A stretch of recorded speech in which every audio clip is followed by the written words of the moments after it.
Mommy, help! Quinn came running when she heard her daughter's cries. Sammy, can you hear me? What's going on? She asked Sammy's twin brother Denny and Jake. We didn't mean to, Mommy, began Denny. Yeah, she's just too good at hiding, agreed Jake. Tell me, Quinn yelled, immediately regretting how loudly she'd done so. We were playing hide and seek, explained Denny sadly, starting to tear up. Mommy, I'm in the dumbwaiter and it's creaking. The rope's gonna break. Please get me out, please, cried Sammy through the wall. Right then, Fred burst through the door. What's going on? He asked. Sammy's trapped in the dumbwaiter, Quinn said. I told Max to board up every entrance in the house, Fred said, suddenly angry. Tell her to stay very still, okay? Fred bolted to the kitchen, where a hand axe and a fire extinguisher were encased in a glass for emergencies. He pulled the lever and grabbed the axe as the fire extinguisher clattered to the floor. Fred entered the room with the hand axe. Fred, no! Cried Quinn. Stand back, everyone, Fred advised. Sammy, I need you to lean against the very back wall of that dumbwaiter. Can you do that for me, sweetie? Yes, answered the girl, still sniffling. I'm going to break the door with an axe. Do not move. Do not be scared. Hide your eyes if it helps. Are you ready? 1, 2, 3. Fred swung the axe with all his might onto the century-old latch of the dumbwaiter. Sammy yelped as the fixture fell to the floor. Fred threw the door open and grabbed Sammy, who threw her arms around his neck. As soon as he pulled her out, the rope snapped with a sickening sound, and the dumbwaiter fell down, down, down. It was some seconds later that they heard it faintly crashing on the floor, somewhere in the belly of the building. Sammy buried her head in Fred's chest and sobbed. Jake and Denny stood white-faced with eyes as wide as pies. Quinn reacted to the noise with a jolt, feeling sick to her stomach. She threw her arms around Fred and Sammy, crying. Am I in trouble? She asked shyly. No, my darling, Quinn answered. We are just so very happy that you are all right. We are going to board up every entrance to that dumbwaiter. I promise, said Fred. And please, please do not crawl into strange spaces you might find in this building. It's an old building and there's no telling what might happen. We just saw that. It's true for all 3 of you, added Quinn, as the children nodded solemnly. Maybe if you had something else to keep you busy, you wouldn't get into trouble, huh? Asked Fred.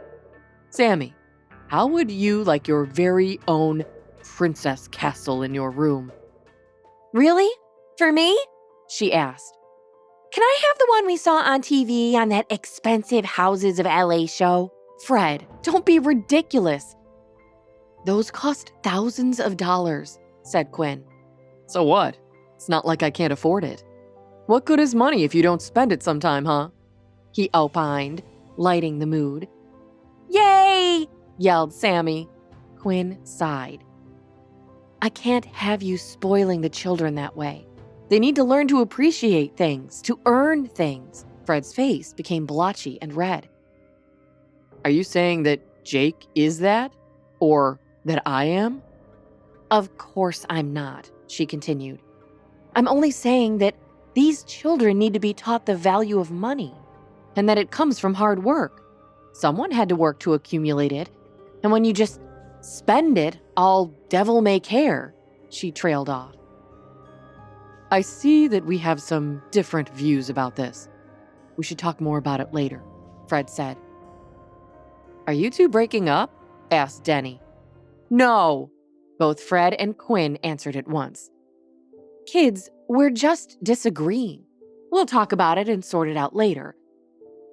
Being a grown-up sometimes means having to compromise, explained Quinn, emphasizing the word compromise as she looked pointedly at Fred, who stuck his hands in his pockets and looked at the floor. Now what? Said Jake. I'm hungry. Fred looked at the upturned faces of the 3 children and suddenly smiled.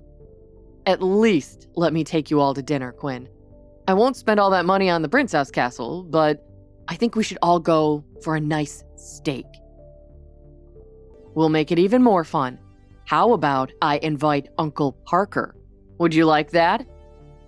Parker Sinclair, Beatrice's brother, was much unlike his sister in that he was a good person and a great favorite with Jake. He also happened to be Fred's best friend. The family had met him before their trip to Dragon World. "Awesome!" yelled Jake. "I wish you wouldn't have undermined me like that in front of the kids," said Fred. "I'm sorry, Fred, really, I am," Quinn answered gently, choosing her words carefully. "It's just that my children have never had ridiculous amounts of money, and it's not something I want them to get used to. I want them to learn about the satisfaction of hard work and how to budget. I want to show them how to be charitable and discerning.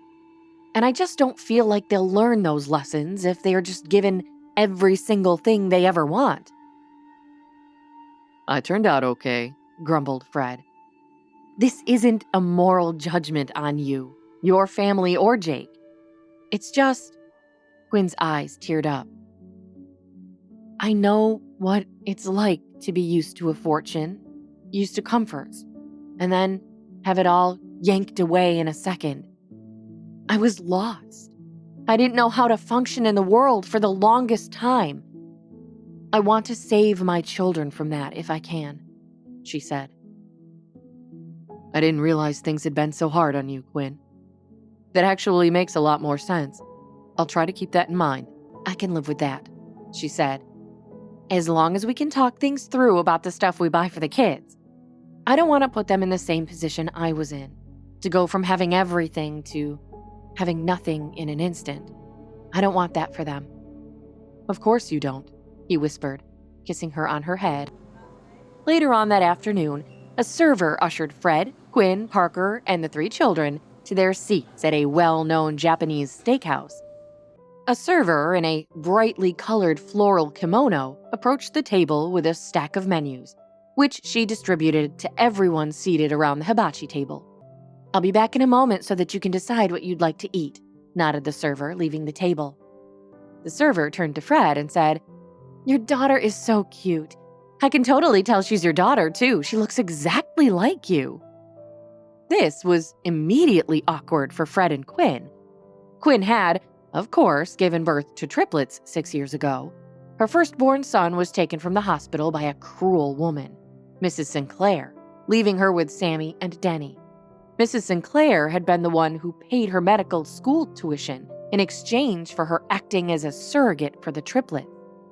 And it had been Mrs. Cheryl Sinclair who had given Quinn the sample with which she had been artificially inseminated.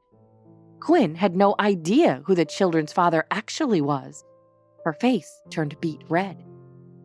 Sammy caught this immediately. "Mommy, you told us we didn't have a daddy. Is Fred our daddy?" The color drained from Fred's face. What would they say? Hi, I am Quinn. Want to know my battle? Then download the Pocket FM app and listen to the exciting episodes of A Mother's Battle now.